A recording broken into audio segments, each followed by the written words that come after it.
dedicated your whole life around this sport, you know what I mean? And you work real hard to get where you need to be at. And you know, as a friend, as your fighter, I'm happy for you.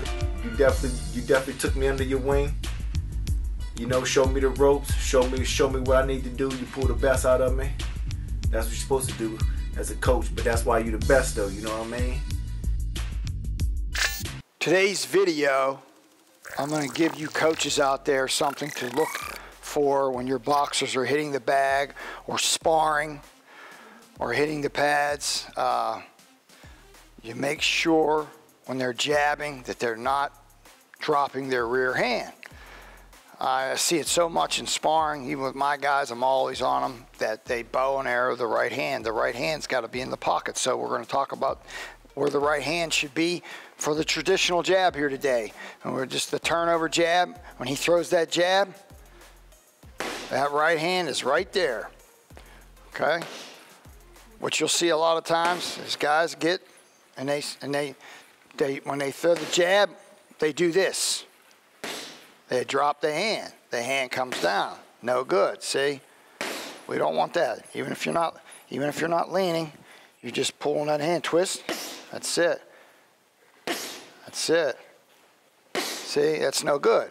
That's not it. That's not it. But for the demonstration, and he's really been drilled not to do that, so he's having a hard time even doing it. It feels awkward, right?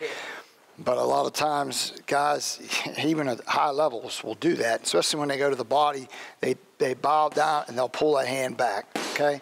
So this is something that you really want to look for in the gym when you're coaching, and even boxers themselves, if they can keep a conscious effort when they're hitting the bag, that they're not dropping that hand and pulling that hand back. You know, that hand should be right there in the pocket. I always say elbow in, guns in the holsters, gun in the holster there, and he's popping that jab, and that hand stays there.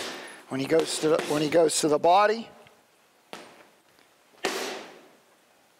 that's it. Hand stays. That's it. That's it. Don't let it move.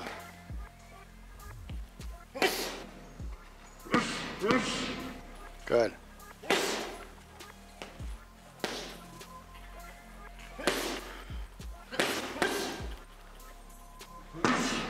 So that's something that coaches watch out for, like I said, especially when they're sparring sometimes. You know, I always try to drill that and give them that advice in sparring.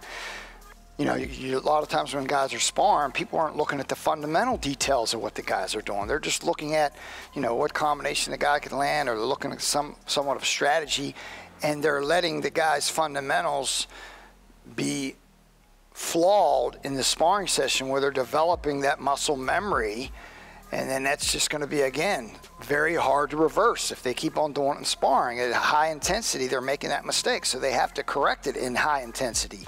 So that's something that I always remind my guys in the middle of a round when I see it between rounds. So that's something to go into the gym and take that into consideration, because that's going to be something that they really do not want to do. I mean, that's something that at any level of the game, a coach could pick that up in the corner, or the boxer that's boxing your boxer could pick that up, and he could really counter him and set it up and be looking for it, okay? So don't forget to follow me on Instagram at Tom Yankello Boxing, and also on TikTok at Tom Yankello. Please continue to like, share, and subscribe. I really appreciate all your guys' support. And also go to the website, worldclassboxinggym.com, and I'll see you guys next time.